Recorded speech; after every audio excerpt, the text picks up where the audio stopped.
बुराई चाहे कितनी भी ताकतवर क्यों ना हो, अच्छाई के सामने एक न एक दिन उसे घुटने टेकने ही पड़ते हैं। सदियों पहले का ये सत्य आज भी अटल है। आज विजयदशमी के मौके पर दशानन रावण का दहन किया जाता है। उस वक्त दुश्मन रावण था जिसका संहार राम जी ने किया था, लेकिन आज जो पूरी दुनिया के सामने दुश्मन बनकर खड़ा है, उससे अपनी सेहत की सुरक्षा हमको और आपको खुद ही करनी होगी। मैं बात प्रदूषण की कर रही हूँ, जो बदलते मौसम में और भी खतरनाक हो गया है। दिल्ली में तो इस सीजन में पहली बार AQI 300 के पार चला गया है। सबसे बुरा हाल ग्रेटर नोएडा और फरीदाबाद का है। खतरे को भांपते हुए पहले ही राजधानी में ग्रैब का दूसरा चरण लागू कर दिया गया था, लेकिन इसके बावजूद प्रदूषण के बढ़ते लेवल में कोई कमी नजर नहीं आ रही। स्मॉग की चादर ऐसी फैली हुई है कि लगता है एक एक सांस अपने अंदर जहर लिए आ रही है। चेस्ट कंजक्शन, आंखों में दर्द, सिर दर्द घर घर की परेशानी बन गई है। ऊपर से सर दर्द, सर्द गर्म मौसम का जुल्म भी कम नहीं हुआ है। मौसम के बदले मिजाज से लोग बीमार पड़ रहे हैं। तापमान में अचानक आए उतार चढ़ाव से अस्पतालों में कफ, कोल्ड, वायरल और गले में खराश, साइनस, निमोनिया के मरीजों की तादाद 25% तक बढ़ गई है। इतना ही नहीं, जहरीली हवा में सांस लेने की परेशानी को लेकर हॉस्पिटल पहुंच रहे पेशेंट्स की संख्या भी 20% बढ़ गई है। उनमें भी अस्थमा और ब्रोंकाइटिस के मरीज ज्यादा हैं। हालात दिन ब दिन और ख़राब होने की आशंका है, डर है, क्योंकि पंजाब में और हरियाणा में पिछले साल से भी ज़्यादा पराली जलाने की खबरें आ रही हैं। ऐसे में अगर दिल्ली NCR गैस चैम्बर बनता है तो सांसों के लिए यौगिक फिल्टर की ज़रूरत बहुत ज़्यादा पड़ेगी। योग तो ज़रूरी है ही, ये हर किसी के जीवन का हिस्सा होना चाहिए, क्योंकि स्वामी रामदेव हमेशा ये कहते हैं, जो योग करता है उससे रोग दूर रहता है। स्वामी जी, बहुत बहुत स्वागत है आपका। प्रणाम। प्रणाम स्वामी जी। स्वामी जी प्रणाम। बहुत बहुत प्रणाम आपको भी। और ये रोग रूपी रावण, ये प्रदूषण रूपी रावण, ये भ्रष्टाचार भ्रष्ट आचरण रूपी रावण, तमाम तरह के जितने भी विकार हैं, बोले कलयुग बैठा मार कुंडली, इतने राम कहाँ से लाऊं, जितने जहाँ देखो वहीं पर एक ये रोग रूपी अलग अलग प्रकार के विकार रूपी रावण हैं। अब देखो, ये फेफड़ों के लिए ताड़ासन बड़ा ज़बरदस्त है। ताड़ासन के साथ यहाँ लेप लगा रहे हैं, हल्दी, अदरक, लहसुन, प्याज, हल्दी, अदरक, लहसुन, प्याज, दिव्य धारा का, फिर दिव्य धारा और पूरा ही पतंजलि बामई का लेप लगा देते हैं। इधर जो है माता मीना अग्रवाल ये धूमन से कर रही है, मुलैठी गाय का घी, इसमें कपूर और काकड़ा सिंगी डाल करके इसको जब ऐसे नाक से खींचते हैं तो अंदर का सब कफ कोल्ड दूर हो जाता है। फिर नस्से करते हैं जो आप देख रहे हैं, अणु तेल डालते हैं, अणु तेल, षडबिंदु तेल, सरसों के तेल में थोड़ा लहसुन, थोड़ा हल्दी, अदरक, अजवाइन पका करके घर में भी आप बना सकते हैं, उसका नस्से करें। फिर इधर ये लंग बस्ती चल रही है, ये भी बड़ी ज़बरदस्त है। RP सिंह जी की भी बुरी हालत थी, सुषमा की भी, सबने उभार लिया है अपने आप को। स्वामी जी असल में सूत्र नीति, इसके साथ तो हमारे यहाँ पर योगा ग्राम निरामयम में वेलनेस में दिनचर्या की शुरुआत ही होती है। ये सब कफनाशक है। जी मेरे भाई। स्वामी जी, शरीर का जो रडार सिस्टम है ना, वो थोड़ा कंफ्यूज हो रहा है, क्योंकि सर्दी गर्मी ऐसी उलझी हुई है आपस में, कभी सर्दी हो रही कभी गर्मी हो रही है। तो जो शरीर है उसको ठीक से जिस तरीके से उसको समझना चाहिए, उसमें थोड़ी बहुत गड़बड़ी शायद हो रही है, और इसी वजह से लोग जो है परेशान भी ज़्यादा है। और इसकी बड़ी वजह है कि लोगों की इम्यूनिटी कमज़ोर है। सीजनल बीमारियां लोगों को परेशान कर रही है। इन बीमारियों पर भी एक एक करके हम बात करेंगे आज, लेकिन सबसे पहले ज़रा इम्यूनिटी को मजबूत बनाने के लिए 5 अभ्यास आप करवा दें और ज़रा पसीना लोग बहा लें, उसके फिर बाद हम एक एक करके बीमारियों को शामिल करेंगे। देखो, ये योगिक जोगिंग के कम से कम 2 अभ्यास, ये तो रोज़ की दिनचर्या बना लें। एक ये पूरा लेना, पूरा छोड़ना श्वास। तो घर में ट्रेडमिल की ज़रूरत नहीं है, ऐसे ही दौड़ें, ये ज़्यादा सेफ है। ऐसे। जिनके कार्टिलेज घिस गए तो जूते पहन के दौड़ ले। गद्दे के ऊपर थोड़ा 2 इंच का मोटा गद्दा होता है ना, जैसे हमारे ये भाई बहन इधर दौड़ रहे हैं, और इन्होंने अपने अलग अलग रोगों पर विजय पा लिए। एक ये और एक ये। योगिक जोगिंग के ये 2 अभ्यास। फिर ये सूर्य नमस्कार ऐसे, और फिर 2 दंड बैठक के। तो ये 5 अभ्यास तो फिक्स हैं। ये तो रोज अब 5 मिनट और भी ज़्यादा करवाएंगे, क्योंकि सर्दियों में हमें सर्दी को भगाना है। दूध में हल्दी से च्यवनप्राश, थोड़ा केसर, और जिनको ज़्यादा ही ठंड लगती है तो मैं कहता हूँ मुंह में थोड़ा केसर डाल लो, थोड़ा 5 बादाम, 5 काली मिर्च डाल करके धीरे धीरे चबा करके खा लो। गर्मी आ जाएगी अंदर से। गर्मी अंदर है। जिनके अंदर की गर्मी खत्म हो जाती है वो कितने ही गर्म कपड़े पहन लो, कुछ होने वाला नहीं है। और जो आपने कहा कि शरीर भी कंफ्यूज हो रहा है, सर्दी गर्मी में अपने आप को शरीर ढाल लेता है। जब हम योग करते हैं ना तो सब परिस्थितियों में अपना शरीर अपने आप को ढाल लेता है। तो ये एक तो ये सूर्य नमस्कार 10 बार करें ऐसे, सामान्य गति से, मध्यम गति से, तीव्र गति से, जिससे जितना बन पाए ऐसे अभ्यास अपना बनाएं। और जिनको सर्दी बहुत ज़्यादा लगती है ना, तो दूध में हल्दी, शिलाजीत, केसर, तो च्यवनप्राश तो मैंने बताया ही।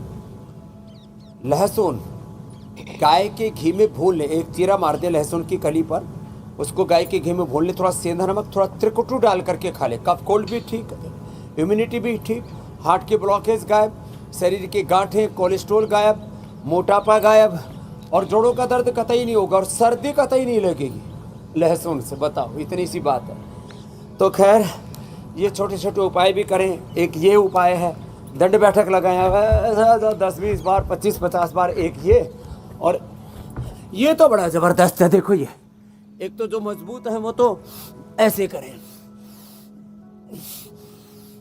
ऐसे 10 बार से शुरू करके कितनी बार तक जाना है भाई? 100 बार तक। कितनी बार तक?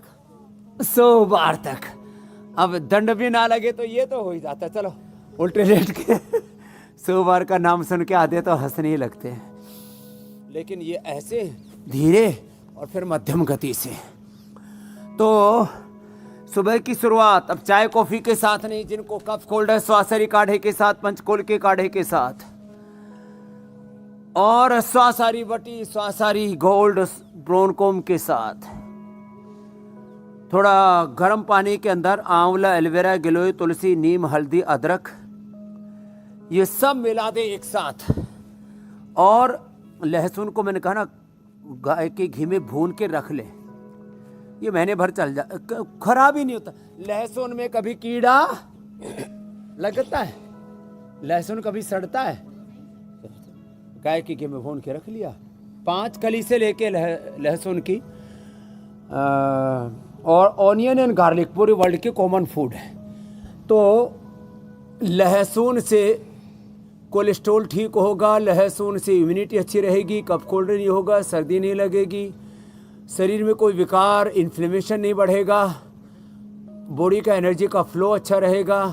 खाली पेट ये खा के ऊपर से गरम गरम कोई भी काढ़ा पी ले, वात रोगी दसमूल का काढ़ा पी ले, या रासना का काढ़ा पी ले, निर्गुंडी का काढ़ा पी ले, कफ के रोगी स्वासारी का काढ़ा पी लें, कोलेस्ट्रॉल के रोगी अर्जुन की छाल का काढ़ा पी लें, मोटापा के रोगी ये तो इसकी अश्वगंधा की पत्तियों का ही काढ़ा पी लें, गिलोय का काढ़ा पी लें, मोटापा और शुगर के लिए सबके लिए अच्छा है।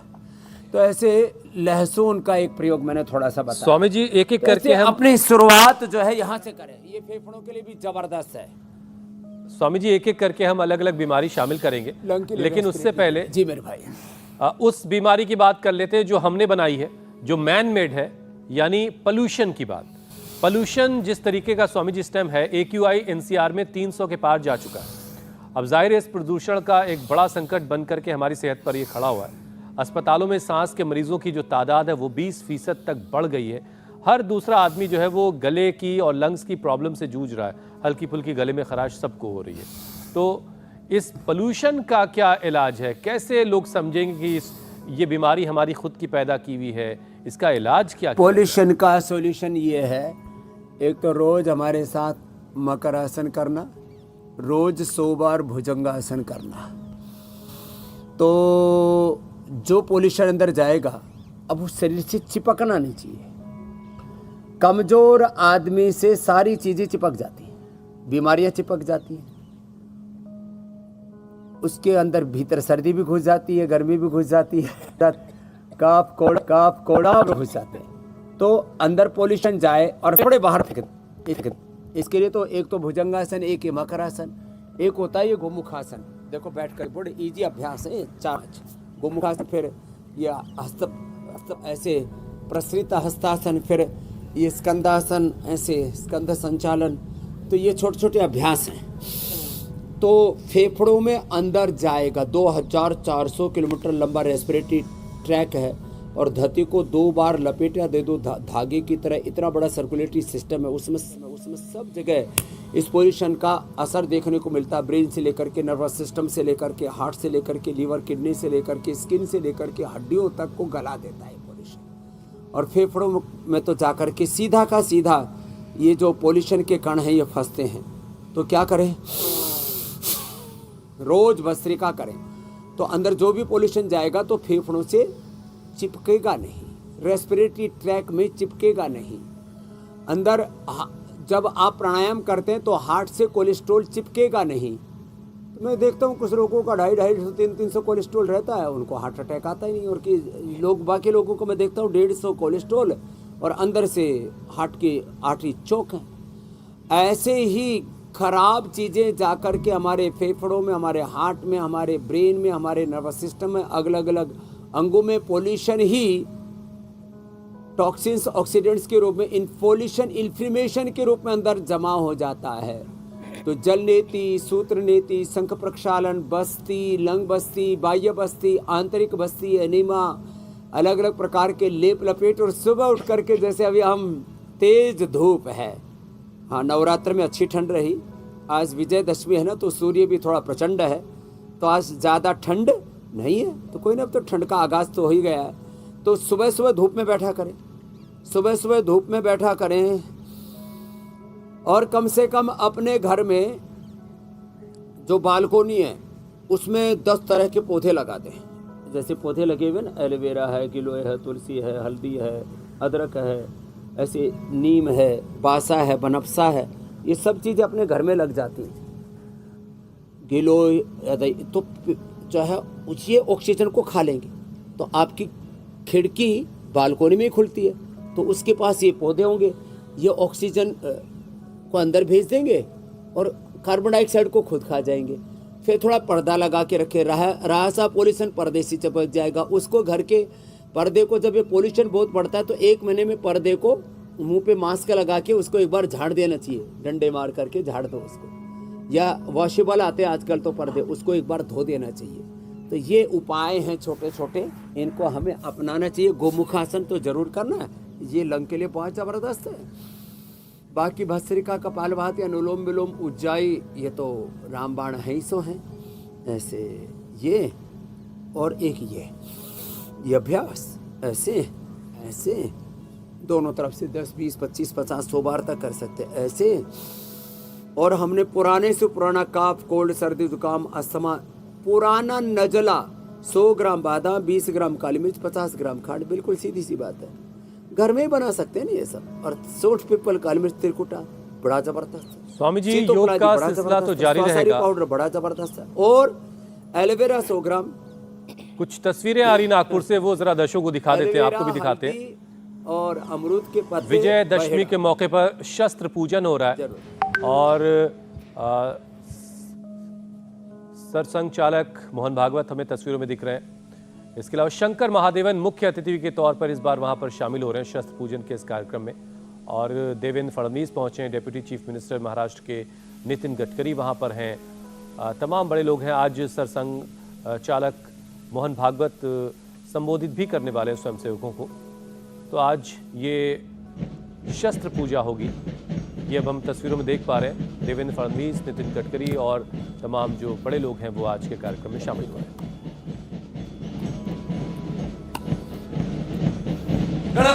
शस्त्र और शास्त्र की साथ साथ उपासना हम सनातन धर्म में करते आए हैं। उसी की ये झलक नागपुर के रेशम बाग से आ रही है। पूरे देश में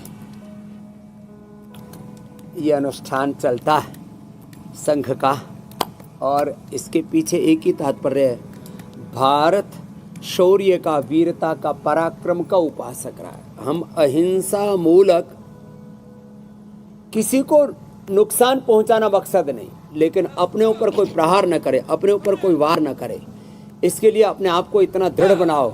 अस्मा भवत न स्तनुवेद, भगवान कहते बलम उपास्व अस्माकम वीराः उत्तरे भवन्तु, वेद के उद्घोष।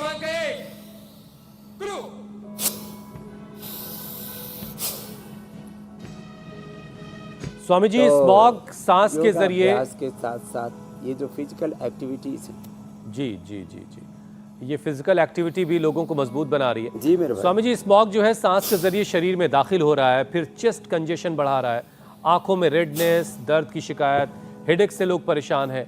तो इन 3 परेशानियों से बचने के जो घरेलू उपाय हो सकते हैं, जो सबके घरों में मौजूद है, वो जरा बताइए, और साथ में योग के बारे में बताएं। अच्छा स्वामी जी, पोल्यूशन से हेडेक कैसे होता है ये भी थोड़ा समझाइए। सिर के लिए तो है जी।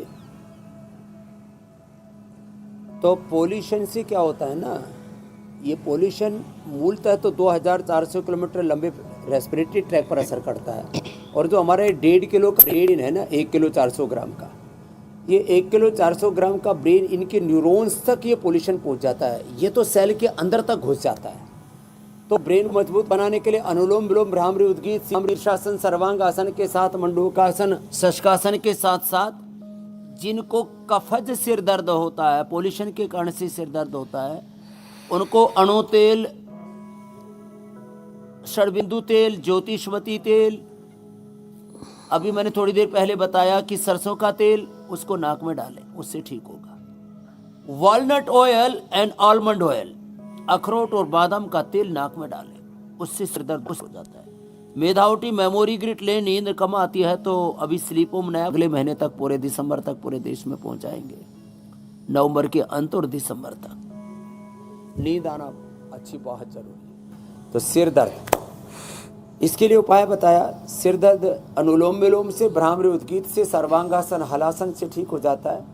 सिर के ऊपर हम थोड़ा ये मालिश भी कर देते हैं बादाम रोगन की, और पादा भंग करते हैं, उससे भी दूर होता है। आंखों की जलन, आई ग्रिट, आमल के रसायन 200 ग्राम, सप्तामृत लो 20 ग्राम, मुक्ता शुक्ति 10 ग्राम। ऐसे तो आंवले का भी फ्रेश जूस मिल रहा है, आंवले का जूस और गाजर का जूस भी, आंखों में एलर्जी नहीं होगी। आंवले का जूस पिए, गाजर का जूस पिए, आंखों में एलर्जी नहीं होगी, जलन नहीं होगी। आई ग्रिट खाएं। आमल के रसायन 200 ग्राम, मुक्ता शुक्ति 10 ग्राम, सप्तामृत लो 20 ग्राम, मोती पिष्टी 2-4 ग्राम मिला करके इसमें वसंत को समाकर, जिनको कमजोरी है, जिनको कफ कोल्ड है, स्वर्ण वसंत मालती, नशे अंदर से सूख गए, मैकुलर डिजनरेशन हो गया, तो रसराज योगेंद्र रस 1-1 ग्राम मिला करके इसको खिला देते हैं, 1-1 चम्मच। इससे आंखों की एलर्जी खत्म हो जाती है। हम तो ये जो आँख की काजल रखी हुई है ना, आँखों की काजल, सौम्य या दृष्टि आई ड्रॉप डाल देते हैं, दृष्टि खिला देते हैं। ये सौम्य आई ड्रॉप, आई ग्रिट आई ड्रॉप और दृष्टि, और आई ग्रिट खिला भी देते हैं। और आंवले की बस्ती, आंवला और सप्तामृत, आंवला का रस और सप्तामृत लोग मिला करके इसी की बस्ती एनिमा दे देते हैं। आंखों की एलर्जी पूरी दूर हो जाती है। थोड़ा त्राटक भी करा देते हैं, पॉइंट भी दबा देते हैं। ये पॉइंट जो है आंखों के लिए, ये रिंग फिंगर के टॉप पर और अंगूठी के टॉप पर, ये ब्रेन के लिए, ये पूरा उससे अच्छा हो जाता है। पोल्यूशन का असर फिर गले पर भी पड़ता है, और सर्दी जुकाम कफ कोल्ड तो ये साधारण सी बात है। तो जिनको सूखी खांसी हो उनको मुलेठी का, और जिनको कफ कोल्ड भी साथ में आता तो उनको स्वासारी क्वाथ में पीपल पीपला मूल चित्रक चवे सोठ पंचकोल, ये भी डाल करके, ये मिला पंचकोल और स्वासारी हम सबको उपलब्ध कराते हैं। तो पंचकोल और स्वासारी क्वाथ ये दोनों उबाल करके पी लेते हैं तो उससे पूरा फेफड़ा एकदम क्लियर हो जाता है। और स्वामी जी मंडूकासन हमारा जो अगला शुष्कासन विषय के है साथ देखो आगे वो यही था जिसको काफी हद तक आपने शामिल कर लिया है। लेकिन एक बार फिर से जरा समझाइएगा, क्योंकि मौसम से जो बदलता हुआ मौसम उसकी वजह से होने वाली 7 बीमारियों पर अब हम बात करने वाले, जो सबसे कॉमन है उसमें सर्दी खांसी जुकाम, लेकिन इसके साथ बुखार को भी ऐड कर लीजिए, क्योंकि सर्दी खांसी जुकाम बुखार साथ में जैसे लगता है कि फ्री में चला आ रहा है। तो ये कोल्ड कफ और फीवर, इन तीनों से कैसे निपटना है? फ्रेंड्स हैं सारे एक साथ आते हैं। एक के साथ ना दूसरी बीमारी अपने आप एक चैन है, ये एक कुणबा कुटुंब है रोगों का, वो एक के साथ दूसरा कनेक्ट है। तो देखो बुखार के लिए तो ये गिलोय बड़ी ज़बरदस्त है, ये बुखार को भी ठीक करती है, ये कफ कोल्ड को भी ठीक करती है, मोटापा को भी ठीक करती है, शुगर को भी ठीक करती है, इम्यूनिटी को बूस्ट करती है, आयु को बढ़ाती है, एंटी एजिंग है, एंटी इन्फ्लेमेशन है। तो गिलोय रोज जरूर खाया करें, खाली पेट गिलोय घनवटी, गिलोय घनवटी एडवांस या इम्यूनोग्रिड जिसमें गिलोय भी है और अष्टवर्ग भी है। अष्टवर्ग के साथ माने जीवक ऋषभगृद्धि विद्धि मेधा महामेधा काकोली क्षीर काकोली विदारीकंद वराहीकंद अश्वगंधा शतावर सफ़ेद मूसली कोंच बीज बला बीज और इसमें है गिलोय। तो ये जो जिनको बार बार बुखार होने की टेंडेंसी है, गिलोय घनवटी एडवांस या इम्यूनोग्रिड खा लें। और जो है जैसे उल्टे लेट करके हमने बताया था भुजंग आसन, सीधे लेट के मरकट आसन भी जरूर करें। इधर शंख रखा है, शंख बजाया करें, शंख बजाना, गुब्बारे फुलाना, ये भी अच्छी एक्सरसाइज है। हाँ, ये जो इधर एक रेस्पिरेटरी मीटर रखा हुआ है तो इसको भी पूरा इसकी जो बॉल है इनके साथ एक अच्छा खेल है, ये लास्ट में बताएंगे अभी, वो भी बड़ा ज़बरदस्त है। तो खैर, तो अब सर्दी जुकाम के लिए तो बता ही दिया, बाकी सामान्य सर्दी बिना कफ वाली सूखी खांसी बोलते हैं शीतोपलदी, कफ वाले में त्रिकोटि या श्वासारी। और अब घरेलू में तो जैसे मैंने बादाम काली मिर्च, स्वामी जी इसमें एक चीज और जरा बताइए। बहुत अच्छा उपाय है, हल्दी अदरक तुलसी शहद, मेरे भाई इसका रस मिला के शहद में, ये कफ कोल्ड के लिए, और खांसी हो जाए तो लवंग आदि खदिरा आदि और कंठामृत, इसके लिए राम बाण अकाट्य ब्रह्मास्त्र औषधि है मेरे भाई हुसैन जी। जी मेरे भाई। स्वामी जी देखिए, बदलते मौसम की वजह से जो परेशानी वो तो है ही है। कई बार लोगों को पेट से जो घर में पालतू चीज़ें होती हैं, कुत्ता हो, बिल्ली हो, तोता हो, कबूतर हो, इनसे एक तरह का इन्फेक्शन होता है और चेस्ट में कुछ दिक्कत होती है। हालांकि एक्सरे में वो कुछ निकल के सामने नहीं आता, बस ये बात होती है कि इन्फेक्शन है।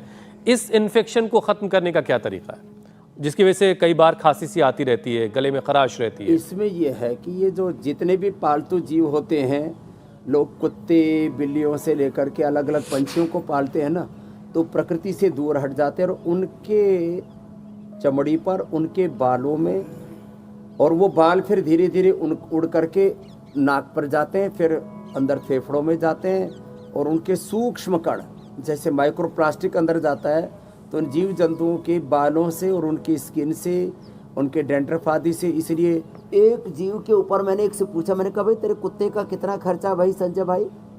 तो बोले स्वामी जी 1 लाख रुपए का। बताओ एक कुत्ते का खर्चा कितना? 1 लाख। अरे 1 लाख में तो 10 आदमी पल जाए मेरे भाई। वो अब इतनी केयर तो कोई करते नहीं, वो कुत्ता ला करके और उसको अपने साथ ही नुलाते हैं और अपने वाला ही पतंजलि साबुन उस पर लगा देते। तो इनके लिए ना बड़े महंगे महंगे साबुन, शैम्पू और उनके बड़े बड़े वैक्सीन और उसके लिए बड़ी देखभाल होती है। ज़्यादातर लोग जो है शौक में कुत्ते बिल्लियाँ पाल तो लेते हैं, लेकिन उतना खर्चा करते नहीं, फिर एलर्जी हो जाती है, इम्यूनिटी डाउन हो जाती है, और जो बीमारियाँ पशुओं को भी नहीं होती उससे भी बदतर हालात उनकी हो जाती है। तो इसके लिए प्राणायाम करें, पशुओं को साफ सुथरा रखें, और अपनी इम्यूनिटी को अच्छा रखने के लिए रोज इम्यूनोग्रिट गोल्ड या इम्यूनोग्रिट खाएं।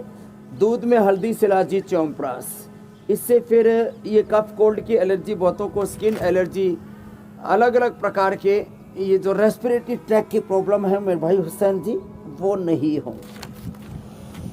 ठीक है स्वामी जी। मेंटेन करना। अब ज़रा पोल्यूशन की वजह से जो गले में खराश बहुत ज़्यादा होती है, हम जो लोग एंकरिंग करते हैं, जिनका आवाज़ का काम है, वो भी इससे बहुत ज़्यादा जूझ रहे होते हैं, तो ज़रा इसका भी इलाज बताइएगा। और साथ में टॉन्सिल, और कई बार लोगों के टॉन्सिल की शिकायत हो जाती है, टॉन्सिल बड़े हो जाते हैं, उसमें सूजन आ जाती है, उसमें कई बार पस फॉर्मेशन भी हो जाता है। तो देखो, एक बात तो यह है कि आपसे ज्यादा मैंने बोला है जी जी, और मेरा गला आज तक खराब नहीं हुआ। एक बार आज से 30-35 साल पहले गला बैठा था तो मैंने मुलेठी, काली मिर्च और लौंग चूसा था उस समय। तो अब तो मैं क्या करता हूँ, सिंहासन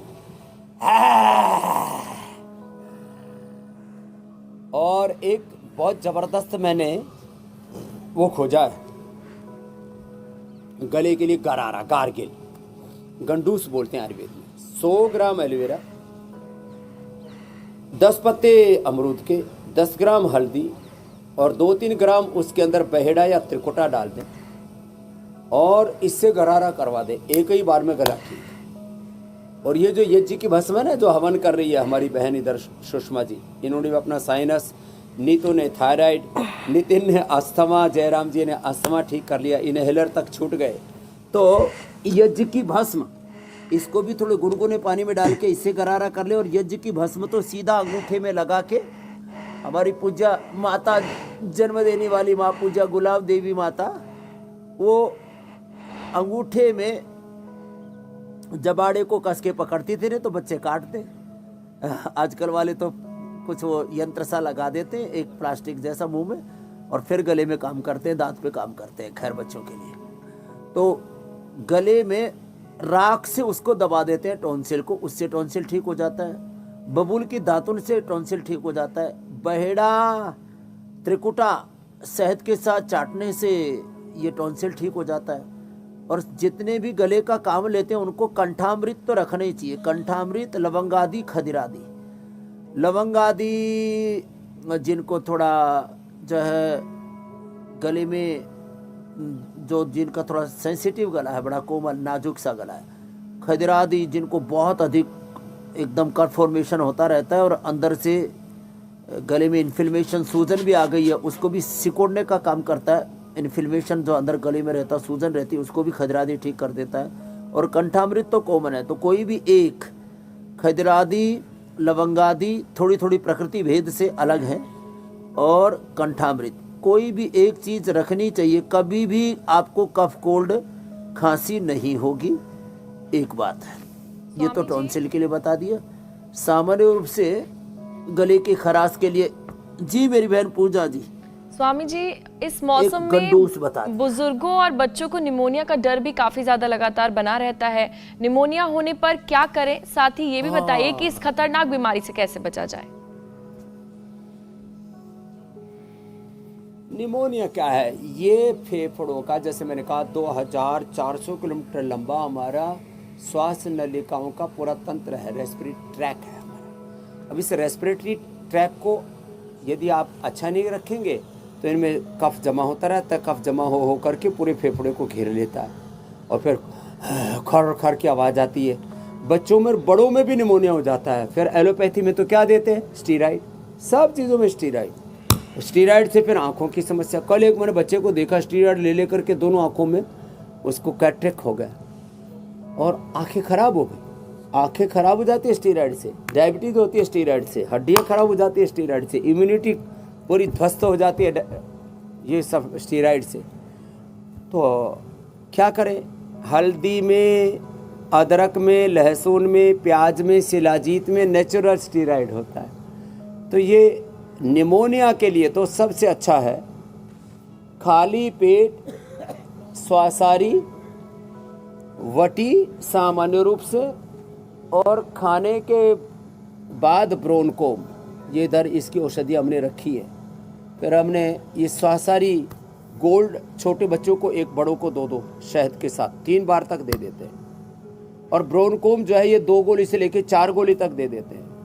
और दिन भर खू खू करते रहते हैं। तो स्वासारी अवलेही भी बना दिया हमने, स्वासारी त्रिकुटा सितपलादी प्रवाल अबरक स्वर्ण वसंत मालती हनी, ये सब मिलाना पड़ता था लोगों को, तो हमने ये मिलाया एक ही साथ दे दिया है। और चने खिलाते हैं जिनको भी, और फिर उनको खाने में कुछ नहीं देते, खजूर देते हैं, खजूर चना, बस केवल उसमें हमने अलाउ किया है पपीता और अनार, बस, और कुछ नहीं लेना डाइट में। दही छाछ नींबू चाट टमाटर चिकनाई खटाई सब बंद कर देते हैं। चना खजूर थोड़ा सा गुड़, मामूली सा, ज़्यादा नहीं, ज़्यादा गुड़ भी कफ को बढ़ा देता है।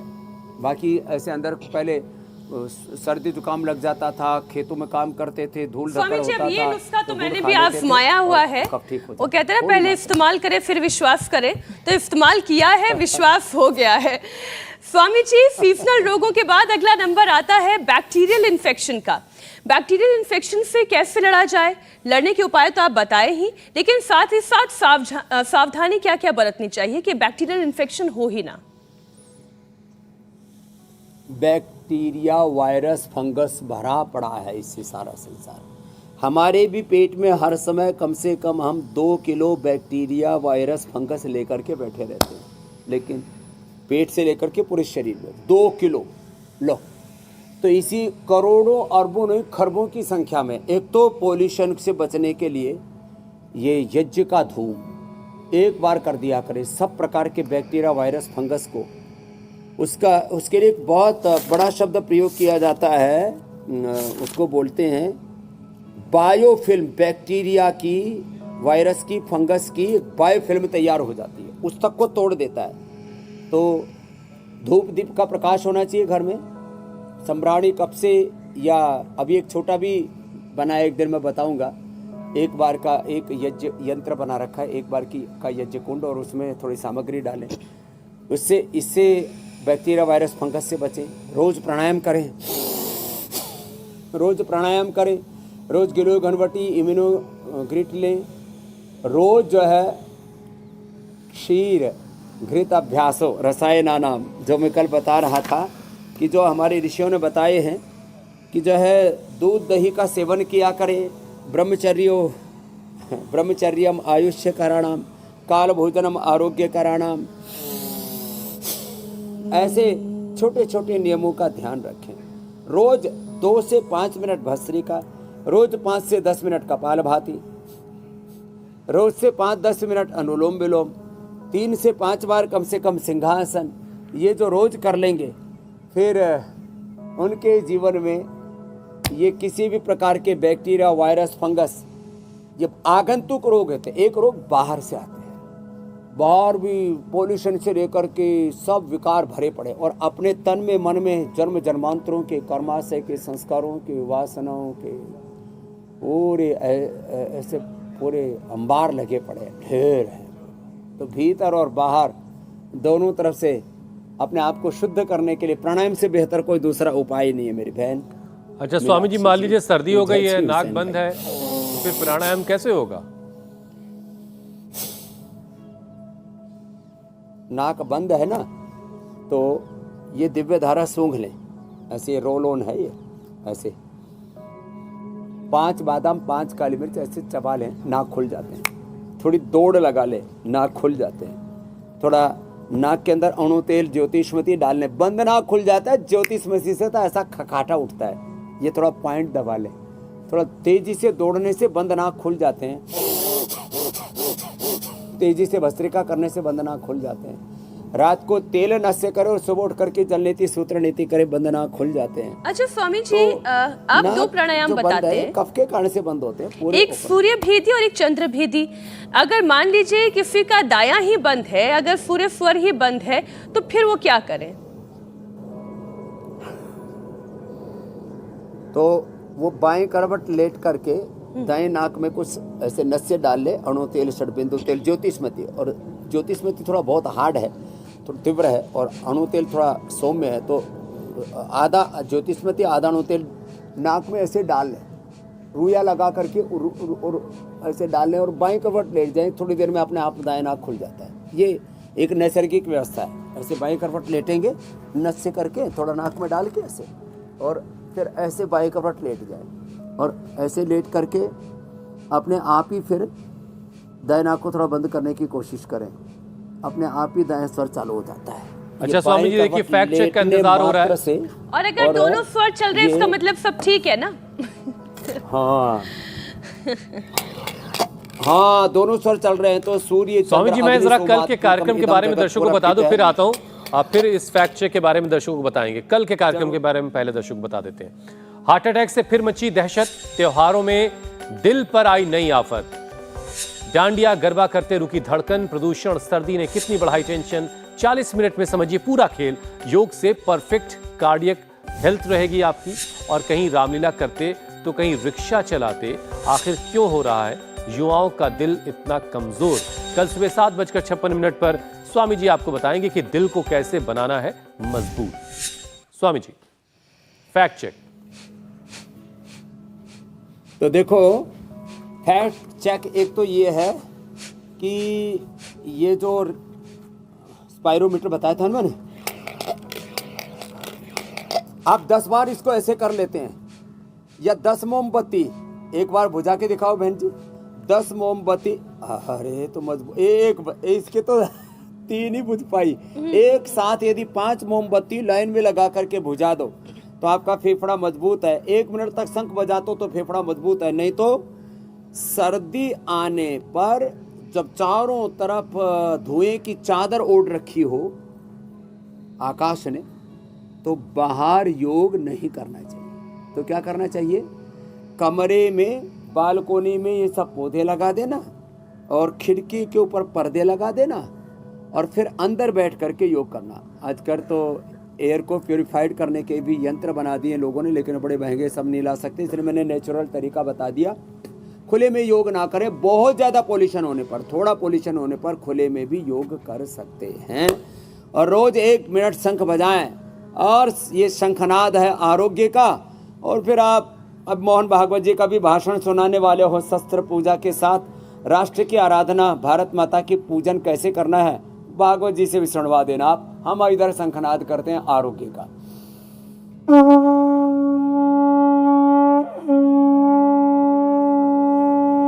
बहुत बहुत प्रणाम। बहुत शुक्रिया स्वामी जी, बहुत बहुत शुक्रिया।